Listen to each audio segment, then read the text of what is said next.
Welcome to another Monday Blitz. Thank you for taking some time to join me as we look at 1 Samuel chapter 25.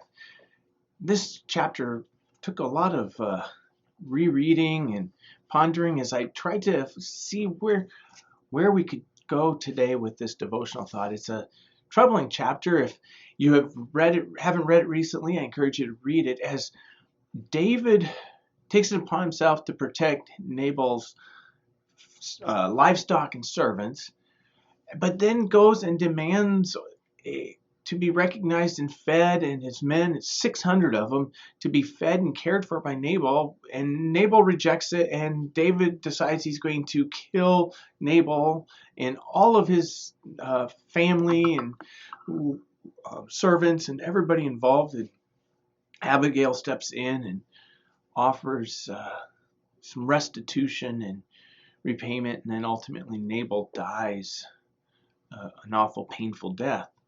And I struggled with it. I'm like, what is there in this? What devotionally can I see in this?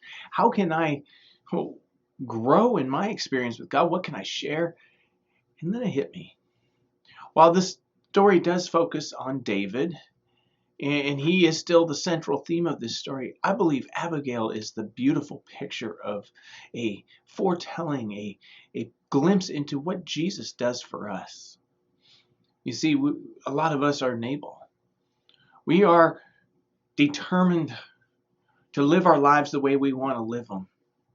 Nabal is described in this passage as being surly and mean. And without a transformation from Christ, that's ultimately what we all are about. We're about ourselves so much so that we are mean to those around us. We are mean people. We are mean-spirited. Our hearts are cold, are hard. We are hateful. We're despicable people without Jesus.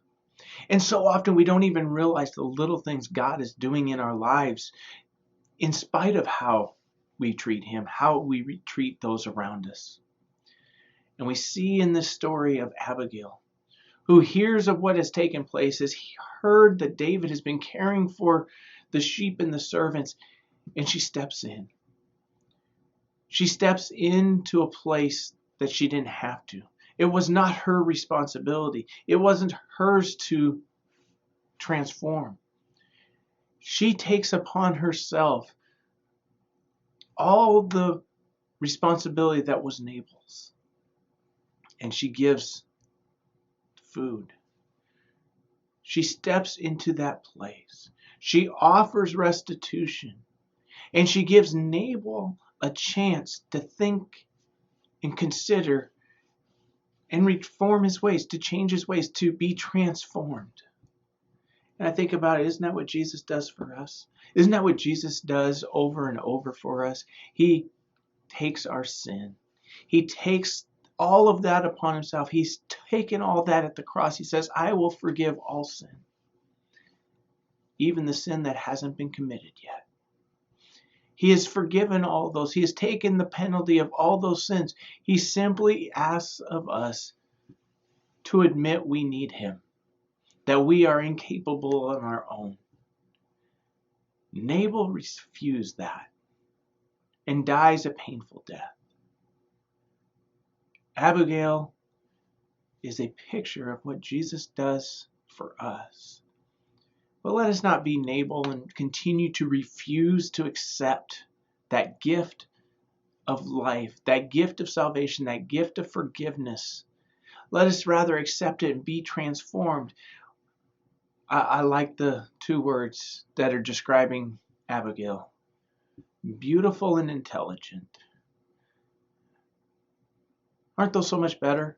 Isn't that sound so much more like what we would want to be defined as? Beautiful people, intelligent people, rather than surly and mean.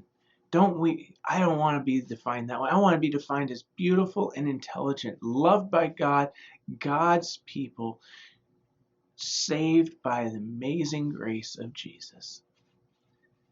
Until next time.